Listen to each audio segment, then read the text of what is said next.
Friends, स्वागत है आप सभी का हमारे ऑनलाइन यूट्यूब चैनल पर। आज हम स्टार्ट करने वाले हैं बीएससी सेकेंड ईयर के जो प्रीवियस ईयर में पूछे गए क्वेश्चंस कौन कौन से हैं उन सभी को one by one upon discuss करेंगे और प्रीवियस पिछले 5 ईयर्स के क्वेश्चन जो है अपन वन बाय वन डिस्कस करने वाले हैं। आज हम स्टार्ट करने वाले हैं दोस्तों बीएससी सेकेंड ईयर के पेपर सेकेंड की। ठीक है, पेपर सेकेंड की बात करेंगे आज हम।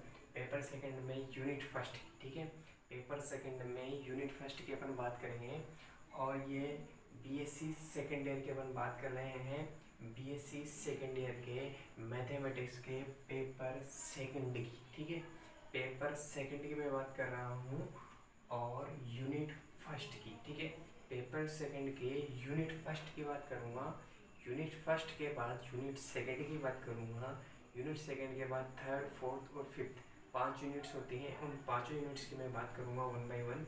ठीक है, तो इस तरीके से हम पेपर सेकंड कवर करेंगे, थर्ड कवर करेंगे और फर्स्ट भी कवर करेंगे। ठीक है, तो मैथमेटिक्स के तीनों पेपर अपन कवर करेंगे बीएससी सेकंड ईयर के। ठीक है, फाइनल के मैंने ऑलरेडी वीडियोज अपलोड कर चुका हूँ और अब से मैं बीएससी सेकंड ईयर के वीडियो भी काफ़ी अच्छी क्वालिटी में यहाँ पे अपलोड करूँगा। ठीक है, तो पेपर सेकंड की बात करेंगे यूनिट फर्स्ट की, और यूनिट फर्स्ट में भी मैं आज स्टार्ट कर रहा हूँ 2017 के क्वेश्चन से। ठीक है, 2017 में क्या क्वेश्चन आया हुआ है, मूल बिंदु पर y अक्ष को स्पर्श करने वाले वृत्तकुल का अवकल समीकरण ज्ञात कीजिए। ठीक है, अवकल समीकरण आपने काफ़ी अच्छी तरीके से पढ़ा हुआ और नहीं पढ़ा है तो भी कोई दिक्कत नहीं है, अब आपको यहाँ पे अच्छे से समझ में आ जाएगा। ठीक है, तो सबसे पहले मैं आप लोगों को बता देता हूँ अवकल समीकरण किस तरीके से बनाई जाती है। तो मैं आपको बता देता हूँ, किसी भी की भी अवकल समीकरण बनानी हो आपको,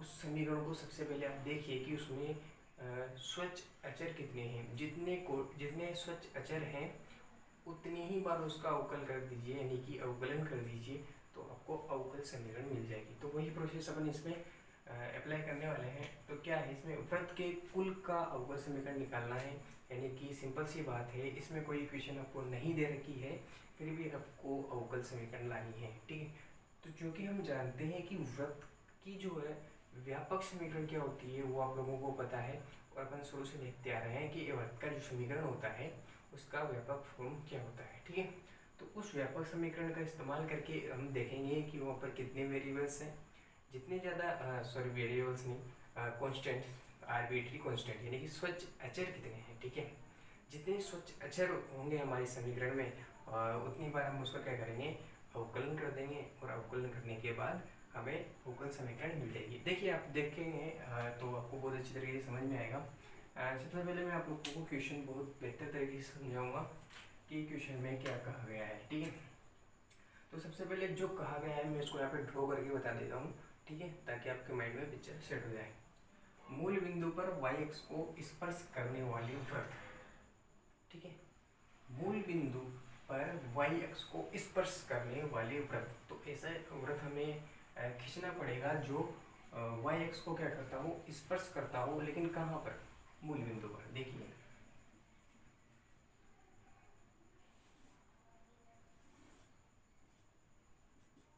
ये आपका y अक्ष, ये x अक्ष। ठीक है, फिलहाल तो ये इसका मूल बिंदु है। ठीक, ये इसका मूल बिंदु है, सपोज दैट O। ठीक, अभी तो ये इसका मूल बिंदु है, लेकिन हमसे क्वेश्चन में कहा गया है कि मूल बिंदु पर y अक्ष को स्पर्श करने वाला वृत्त। ठीक है, ये मूल बिंदु है। ठीक है, इस पर y अक्ष को स्पर्श करने वाला, इसको कब स्पर्श करेगा कोई वृत्त, जब इस प्रकार से खींचा गया होगा। ठीक है, गोल नहीं बन रहा है, आप समझ जाना।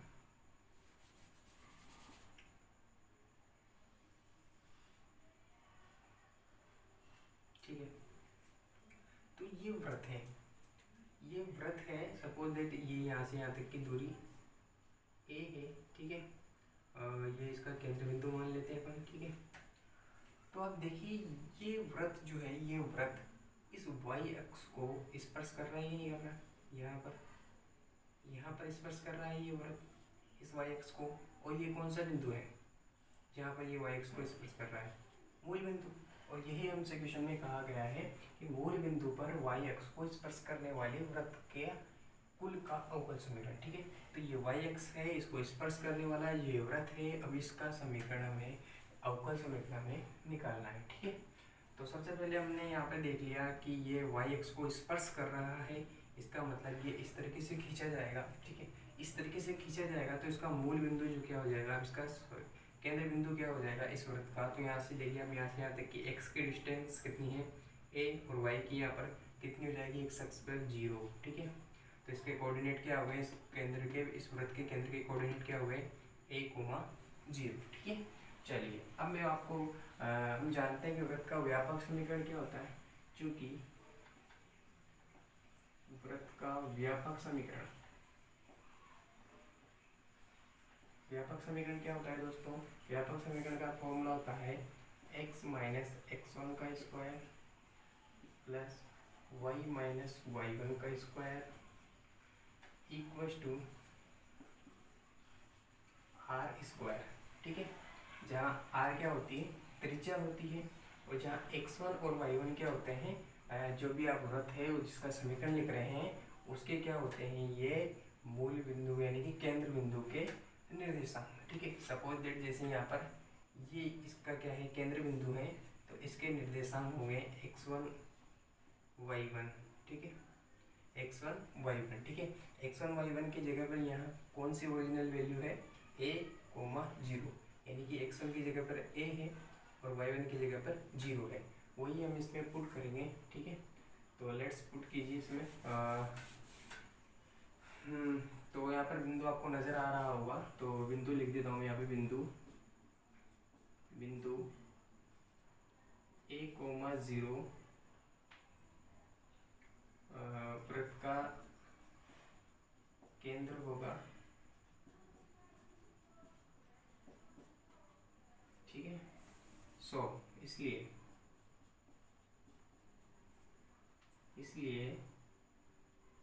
x माइनस x1 की जगह पर क्या रख देंगे हम, a का स्क्वायर प्लस y1 की जगह पे क्या रख देंगे, 0 का स्क्वायर इक्वल्स टू। ठीक है,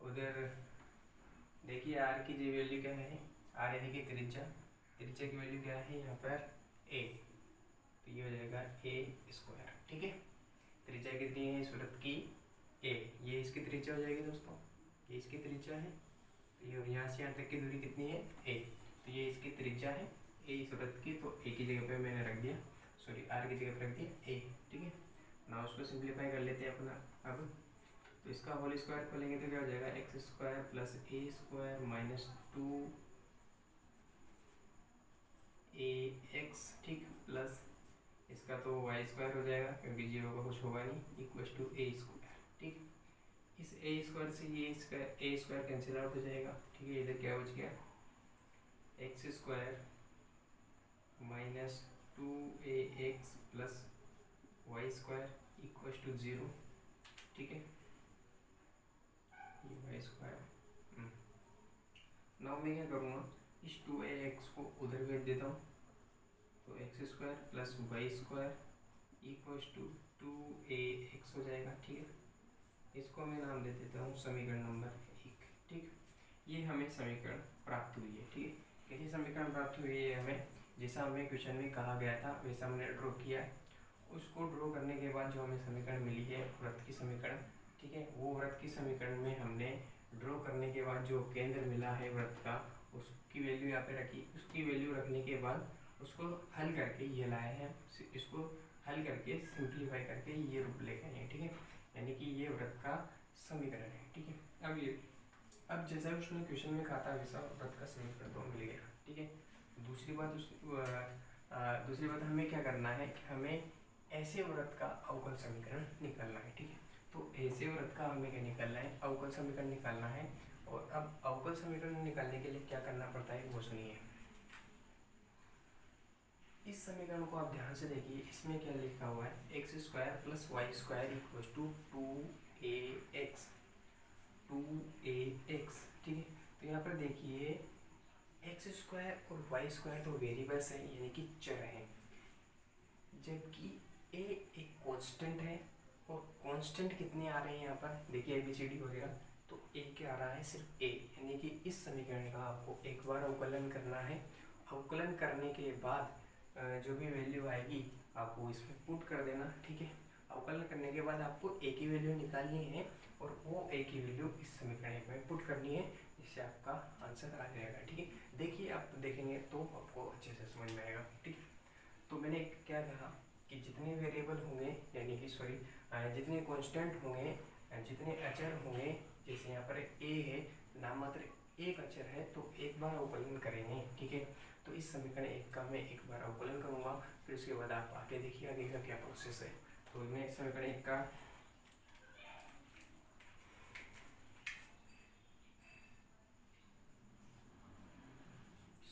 एक का एक्स के सापेक्ष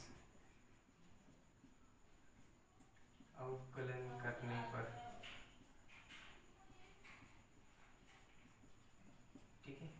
तो एक्स के सापेक्ष अवकलन कर देते हैं। जैसे मैं इसका एक्स के सापेक्ष अवकलन करूँगा तो क्या वैल्यू आएगी, देखिए एक्स स्क्वायर का क्या हो जाएगा 2x, वाई स्क्वायर का 2y, सॉरी एक्स के सापेक्ष कर रहे हैं ना, तो 2y dy/dx, ठीक है। y का भी करना पड़ेगा फिर बाद में, इक्वल्स टू 2ax का क्या हो जाएगा 2a, ठीक है। तो 2 यहाँ से भी कॉमन आ रहा है और इधर से कैंसिल आउट हो जाएगा, तो क्या बचेगा simply x plus Y dy/dx equals to a, ठीक है। तो अब यहाँ से देख पा रहे होंगे a की वैल्यू हमें मिल चुकी है, समीकरण नंबर 2 a की वैल्यू मिल चुकी है। जैसे आपने x का अवकलन किया, ठीक है, यानी कि x के सापेक्ष अवकलन किया इस समीकरण एक का, आपको a की वैल्यू मिल गई, ठीक है। अब इस a को आपको क्या करना है, विलुप्त करना है, ठीक है। जो आपका समीकरण आपने प्राप्त किया था, बनाया था, उस समीकरण में आपको क्या करना था, जो स्वच्छ अचर मिला था उसको विलुप्त करना था। और जैसे आप उसको विलुप्त कर देंगे, यानी कि उसको हटा देंगे, गायब कर देंगे समीकरण से, तो आपको अवकल समीकरण मिल जाएगा। उसे ही अवकल समीकरण कहते हैं जिसमें स्वच्छ अचर ना हो। और ऐसा करने के लिए ही उसको अवकलित किया जाता है, उसका अवकलन किया जाता है। जितने ज़्यादा अचर होते हैं उतनी बार अवकलन करना पड़ता है, तब जाकर के वो अवकल जो अचर होते हैं वो विलुप्त होते हैं, और उन्हीं को विलुप्त करने के लिए अवकलन करते हैं, ठीक है। तो यहाँ पर a था तो एक बार अवकलन किया, जैसे एक बार अवकलन किया हमें a की वैल्यू मिल गई। अब इस a की वैल्यू को हम इस समीकरण में पुट कर देंगे, तो a जो है यहाँ से विलुप्त हो जाएगा और हमें अवकल समीकरण मिल जाएगा। देखिए कैसे, तो समीकरण 2 से 1 में वैल्यू पुट करते ही a विलुप्त हो जाएगा। देखिए कैसे, तो यहाँ लिख देता हूँ,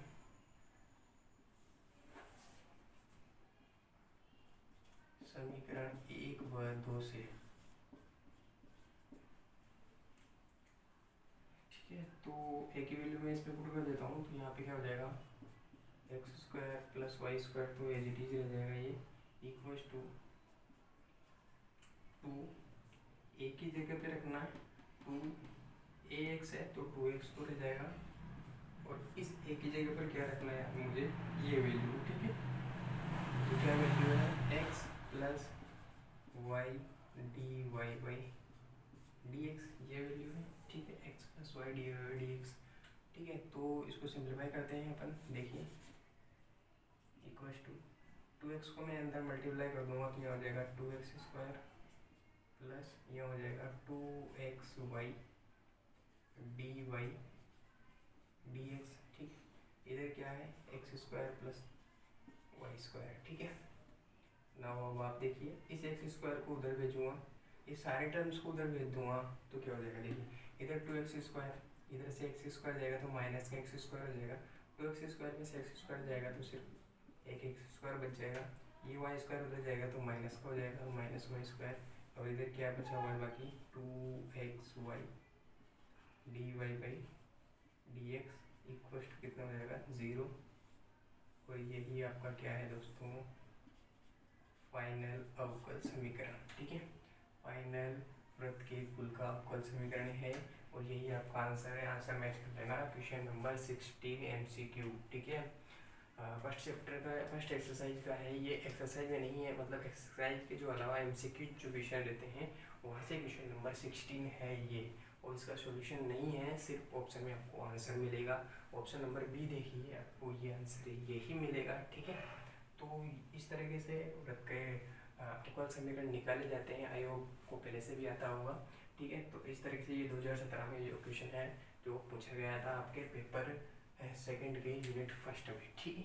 तो इस तरीके से हमारा 2016 का 17 का जो क्वेश्चन है वो कंप्लीट हो जाता है। इसके बाद अपन नेक्स्ट की बात करेंगे, नेक्स्ट क्वेश्चन की, ठीक है। तब तक मिलते हैं नेक्स्ट वीडियो में, तब तक के लिए धन्यवाद।